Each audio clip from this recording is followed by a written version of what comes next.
My name is AJ Jones. I am 33 years old. Today's date is March 31st, 2012. We are in Atlanta, Georgia, and my relationship to the individual that is about to speak is colleague. And good afternoon. I'm Jamel Young. I'll be 25 next week, April 7th. Today's date is March 31st here in Atlanta, Georgia, and my relationship with my interviewer is colleague. Fantastic. Thank you so much, sir, for coming in and Absolutely. Agreeing to participate in this conversation, which is a project that happens with Lambda Legal, as well as with StoryCorps, recording the voices of folks that are often not heard. And so let's begin with a little bit of background. Let us know where you're from and where you grew up. I was born in Fort Walton Beach, Florida. My father was in the Air Force. Okay. I moved to Atlanta with my grandmother. I've lived in Ohio, North Carolina, Alaska, and moved to New York in 4th grade, moved back here when I was 16. Gotcha. So I'm not sure where I'm from. I claim New York. New York is my home. That's my home. Fair enough. And I think in figuring out what home is, there's certain things that speak to you, you know. So what are some of the things about New York that you enjoy, or Atlanta? New York, I just feel like that's where I developed me.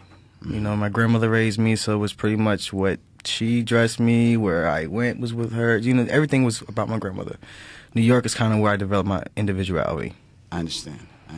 Fair enough. Did you grow up in a large family or a small family? I heard you just mention your grandmother and your closest. I have a fairly large family, but I only really communicate the most with my immediate family. Okay. So mother, sister, grandmother. Fair enough.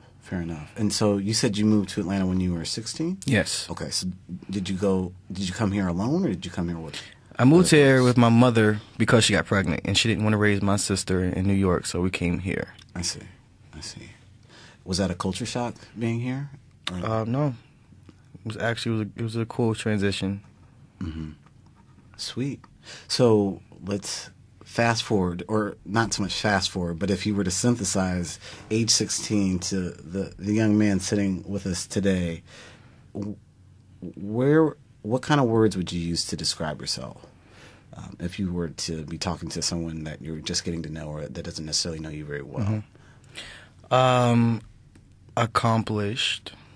Not to say that I don't have more to accomplish, but I've set plenty of goals in the last 5 years, and I think I've done a pretty good job at accomplishing those. Determined, eager. What's another word? Ask me the question again. If you were to talk to someone who may not know you very well, or someone that is just kind of learning a little bit about you, what words would you use to define or describe yourself? Leader, charismatic. Let's see. I've been told I have lots of tenacity.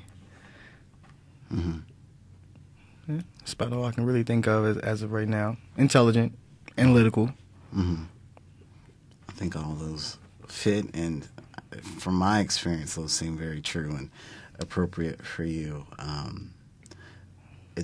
I would imagine, because I'm not from Atlanta, so I would imagine being a teenager and coming here, whether you want to or not, and leaving what's comfortable would be exciting on one hand, but then on the other hand be very challenging, in the sense that if you're home and your sense of security and all the people that you know are in one place, and then you've got, for me, a place where there's different accents, different ways of dressing, different ways of being, but you have a sense of identity because you said that you know who you are, or you have a better sense of what it is that you are. Being able to demonstrate that with new people may or may not be comfortable.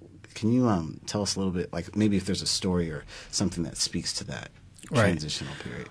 Well, at first I did struggle with the thought of moving to Atlanta, because New York is just a lovely place and plenty of girls, and that just was like the time that I just was exploring. So I was a bit upset, even ran away. But I came to terms with my mother, and once I got here, it was pretty cool. I adapted pretty well, and people responded to me pretty well. So it just I had to do what I had. So At what age would you say you were like, okay, Jamel's here, this is who he is, like it or leave it? but this is the man that you want to be and the man that you want to present. 8th grade is when I absolutely decided I will not touch another piece of girl clothes again. 8th grade prom, they begged me. Okay. And that was the last time that I wore a dress to my 8th grade prom. Okay. And at that point on, it just was... At the time, my nickname has been Mo for a long time. So from there on, I better not hear my biological name. So. Fair enough. So 8th grade, so that would be... At what age? Like 13, 14? About, yes, something 13, like that. 14? Yeah. Okay, so then it's been more than 10 years you've come to be and develop into this intelligent, charismatic, determined person. Has there been bumps along the way? Have there been successes along the way? Share either of those with me if you'd like. My biggest struggle has been fighting the battles with my mother. You know, she has her own set of challenges, and you know, I've had to be there for her and my sister. You know, my sister now is 8. We're like 16 years apart. Okay. So, I mean, that's the biggest challenge, along with my own, you know, of living a different identity and, you know, along the path trying to figure out, you know, what was going on and how I need to go about this and finding my most comfortable place. But, of course, those things have made me stronger. And I would say those challenges that I've experienced have definitely made me the strong man that I am now, and I wouldn't take it back. So looking back on it now, you feel like you can see a stronger person for it. Good for you. I definitely learned from those challenges. Good for you. That's awesome. I don't think everyone can say that, whether they have a different gender identity or expression or not. You know, when they go through difficult or trying times, they may not be able to see in retrospect how it was beneficial to get them to the place that they are. What are some successes? Like, is there a story or an experience, or even a person or people that have helped affirm who you are? Well, I think that growing up and witnessing the struggles my mother and father faced with addiction and that lifestyle, that itself inspired me to not want to go down that road at all. I didn't want to be anything like my parents, so I made sure that as I was growing up, I taught myself, you know, how to be observant and how to kind of, you know, really almost raise myself. And so that has definitely helped me. And I joined the Army when I was 18, so that gave me plenty of structure, experience, and the skill set, and pretty much just being out on my own in the world and just having to fend for myself and knowing that if I didn't do what I had to do, no one else would. So that makes sense. So you're very much reliant on yourself / independent, to put it another way. Absolutely. That makes sense. So in thinking about that ability to be the person that people rely on instead of the other way around, what kind of ways do you try to educate or give back or share your story with other folks? My biggest way is, one, leading by example. And I'm a firm believer that, you know, once people meet me and we, you know, develop a good rapport, and if I decide to have that conversation with you, and if I decide to find that segue, you now have something positive to associate to the word transgender. So, yeah. It's just a quiet presence, essentially, is what you try to do. That makes sense. And the reason why I'm suggesting that it makes sense is that, in my experience, whether we're talking about medically or emotionally transitioning or not, experience is always the best teacher, in that information and sharing information, I think, is good and important, but it's usually the walk that you walk is what teaches you the most. And that's what you're most attentive to and paying the most attention to. I've done a couple documentaries, if you say, or even I've been on a Candy Coded show, so I've spoken out on different topics. You know, I'm not ashamed or embarrassed to talk about it. It's a circumstance. I cannot change it. It is what it is. So that makes sense. You mentioned that you were in the military. Can you share with me a little bit about what was the impetus or the desire to do that? At that point in my life, I kind of really felt like I had no choice. You know, I was trying to figure out. I had just graduated January of '05, moved out January 1st. And like I said, I had been really struggling with my mother and her struggles for a long time. So something happened to where I just could not be in Atlanta no more. I said I can't take it no more. And within 2 weeks, I was in Miami. Okay. And from there, I'm the type of person that all I need is a starting point. If you give me something to start with, I'll take it from there. And so I kind of felt like I'll go to Florida, I'll start new, I'll find something, and I'll take it from there. And being there, had my own struggles with some other things, but, you know, school, I didn't feel like that was the best option. So I said, all right, the military will probably just be the best thing for me right now. So. Makes sense. Makes sense. I always thought about, for myself, like I thought about the military as an option, but I always wondered about my safety. And I always wondered about how I would carry myself differently. And I'm sure, as it will be shown in this photo as well as with other photos, I have the appearance of doing what I want to do as opposed to what other people tell me to do. Not to say that I dislike authority, but I don't think I would have, when I was a teenager, been as apt to follow authority. So, was that a question? Well, feel free to comment on it. That's fine. For me, I don't know. I just have a good way of just taking things for what it is. I mean, or pretty much just playing your hand the best that you can. But for me, it was a good experience, military, from basic training on up. Basic training was actually the funnest part for me. And I think people recognize I'm just comfortable being the person that I am. I've always been this aggressive, dominant person. And so they embraced that. I got the nickname from my first sergeant, Thug Life, and I was the 4th squad leader. I was a bay boss. Like, you know, leadership is just something that comes natural to me, and I just use that to my advantage. So good for you. Yeah, good for you. That's awesome. And thinking about other skills and other qualities that you possess, what are the things that you do today that celebrate the man that you are or the man that you're trying to become? Are there specific hobbies or communities that you're a part of that you like to be with and interact with? Well, I am a part of the ballroom scene, in which the ballroom scene, one, for me, is an outlet, and it is a way for me to celebrate. Because though I live my life comfortably every day in society, you know, the ballroom scene is where I can just embrace exactly who I am, and everyone else embrace the type of man that I am. So, yeah, the ballroom scene is definitely a place where I celebrate, and people embrace it. For people that might be listening to this and aren't familiar, what exactly are you talking about when you say the ballroom scene, and when did you get started in being a part of that community? The ballroom scene is a underground, what would be a great word to describe it? It would be like an underground, really, industry, really, or competition.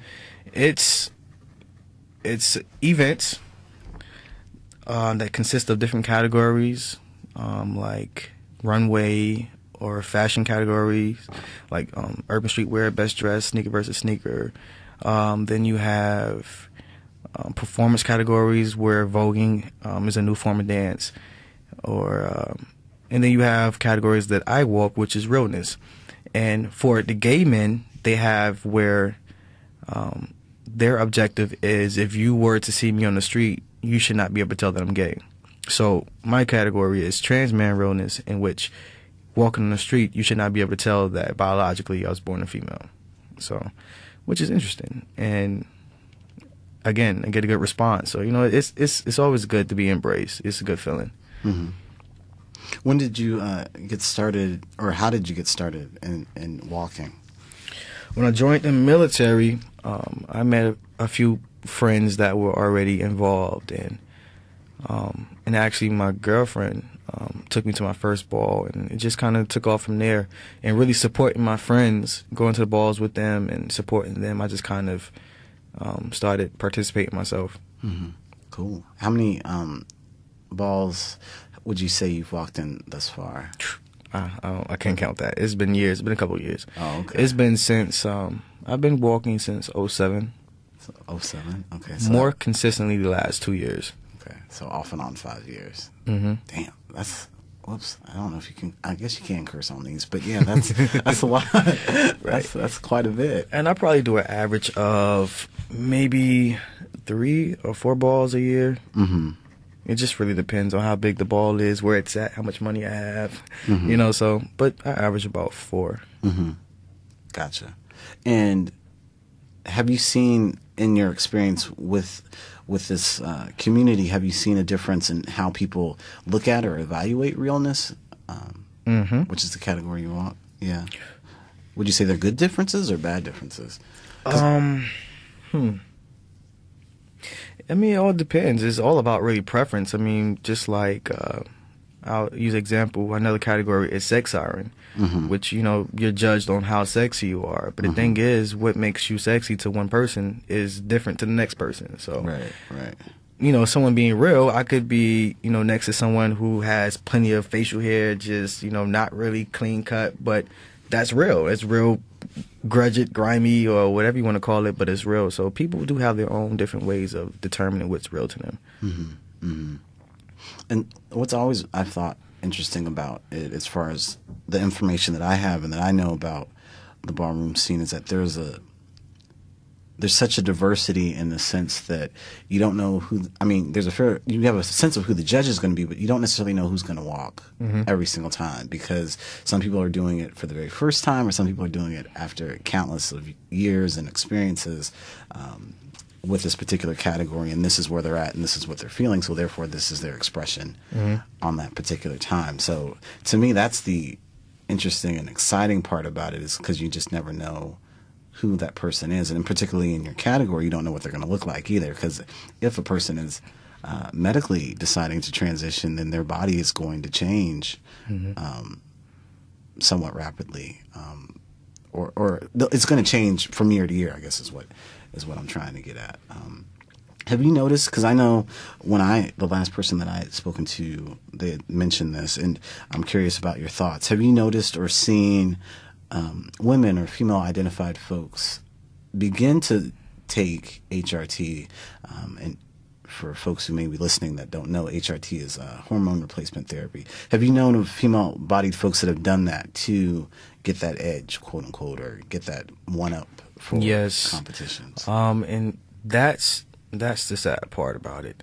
So a lot of transgender women in the ballroom scene have done it strictly for ballroom purposes, not necessarily wanting to be a woman, not necessarily want to live their life as women, but just want to satisfy, I guess, the demand of the ballroom scene. Because if you got a friend, oh, you look beautiful, you should get more, more butt, more titties, or you should whatever. You just want that attention, and so whatever it takes to get the attention, a lot of people do. Yeah, I've thought about that in the sense of what motivates a person to do that, and if it's competitive edge or if it's people around them. Because again, I'm not as familiar, obviously, as you are with the scene or with the history. I know a little bit about the history, but it seems like it's a recurring thing now where people want to, I don't know if validation is the right word, but like they want that level of attention where if this is the means to get it, I'm going to take that means or go that route to get it. So I don't know. I'm wondering what the categories are going to be like too, like 5 years from now. Like, are they going to change? Are they going to be different? Or? I'm sure they're going to change. Yeah. But I also think that comes from the root of the problem, where wanting attention and doing whatever it takes to get it. Most of the people in the ballroom scene, most people in our community, period, they've had bad experiences or bad responses at home, and so therefore they're kind of pushed out into the street. And at that point, you don't want rejection again. So you just really want to do whatever you think it takes, to keep the spotlight, to keep attention, to keep friends, or whatever the case is. So I think it's a combination of a lot of things: insecurities, influences, even drugs, or whatever the case is. It's a lot of different. It's a combination of things. That makes sense. Do a lot of your friends that you have now, or if you look at your support system, did you find a lot of people in the ballroom scene that were like-minded and supportive? all that good stuff. That's cool. Awesome. And you're in a house too, correct? Yes. Can you explain a little bit about what that is and how that came to be? I am in the house of Balenciaga. January made my 2nd year. Houses, I would compare it to like teams. If you play a sport, you would want to be on a team because you're competing against different people. You don't want to be the one person against a whole team. So houses are like teams. Speaking for myself, my house is more like a family. We do things outside the ballroom scenes. We talk outside the ballroom scene. We have a level of respect and love outside of the ballroom scene. So it's just a combination of support, support the name, and just being a part of a family and a team. Mm-hmm. And do you know how long your particular house has been around in Atlanta? We just hit our 10-year anniversary. Oh, nice. Well, congratulations. Thanks. That's pretty darn cool. Good. Most people can't say that they've done anything for 10 years, let alone kept people together and kept them feeling positive and nurtured about themselves. So that's a beautiful thing. I definitely want to say that's awesome and supportive. In addition to walking, what are some of your passions, like things that absolutely drive you and commit or push you to stay committed and moving forward in the direction you're headed? You know what? My involvement in the community is what pushes me, because though what I'm about to say is speaking more about the negative parts, but it saddens me so much to see the direction of our community, and even more so the youth, the violence, but this goes for whole society, but I'm speaking more about the community. But the violence, the drugs, the lack of determination, the lack of drive, that is what I'm passionate about, and I'm very passionate about making that change. And I'm starting with myself. I'm starting with A, getting myself to tip-top shape, and B, being that model, and 3, presenting myself as that model. So, but I have some future goals, like having my own nonprofit and working on some different projects of, just really trying to reach out to the community. So, aspiring to inspire is my thing. Good for you. Good for you. And you mentioned a nonprofit. Is it going to be youth focused, or is it something that is still being figured out? I'm still in the planning processes and analyzing, but I think I do want to focus on the youth, because that's where it starts. After a certain age, sometimes you're just really not trying to hear anything. That's true. So that is true. And in my experience, being when I was younger, I mean, obviously, folks heard this recording, they know I'm old as shit. But you know what I mean. But when I was a teenager, and when I did hear from people that I respected and I trusted, I paid attention, and I still remember those conversations now that I'm not that age anymore. And I think that's a commendable and a powerful thing. And I also think too, that the direction that you're talking about, I think that is true about our community. And I haven't lived in Atlanta as long as you have, but just the amount of time that I've seen things like folks don't have housing that should, and folks don't have access to health care should they need it or want it or consistently keep it. And that's a big problem. Exactly. That's a big problem.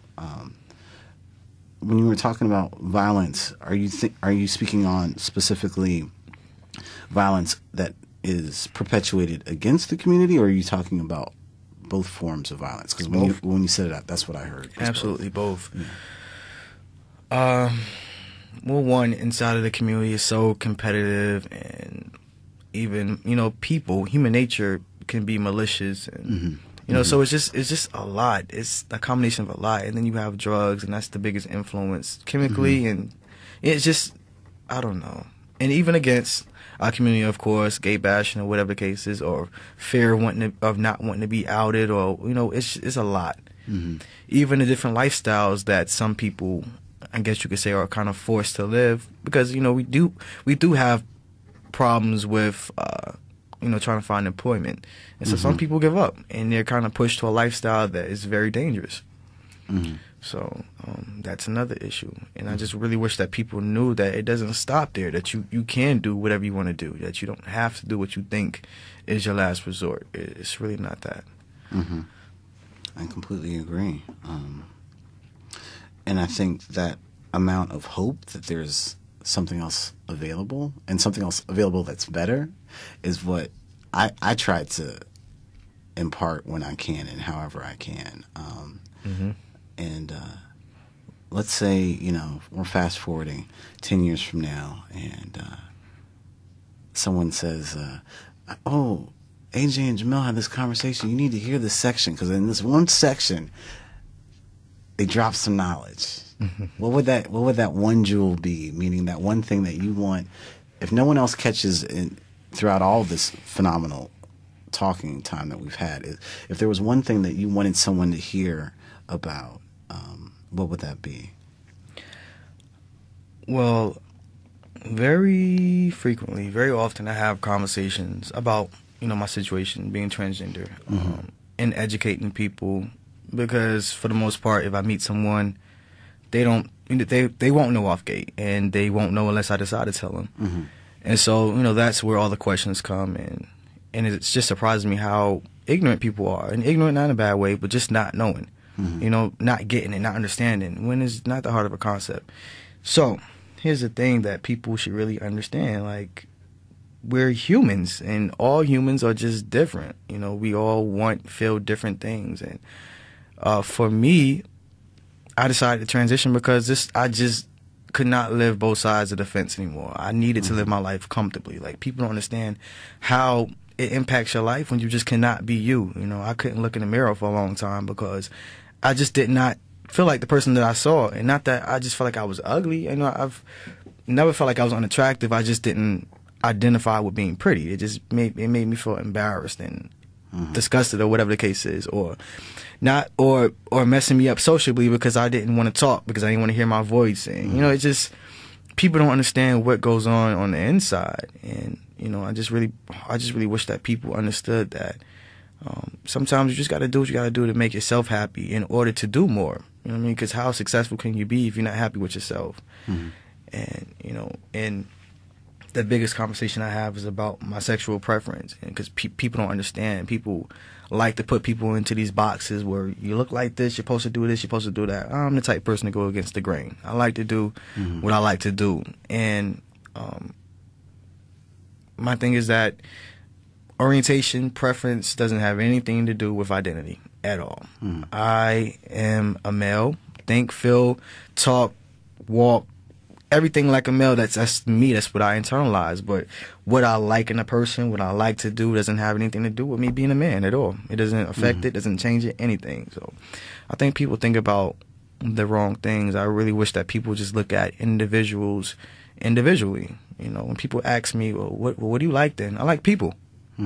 I like people. If I meet a person and we hit it off, you can stimulate my mind, and you know, if I'm attracted to you, then that's what, you know, gets me to that next step. You know, not if you're a female, if you're a male, if you have this, if you have that, do you identify with this? I don't care. I like people. And so I just really wish people would take people as people.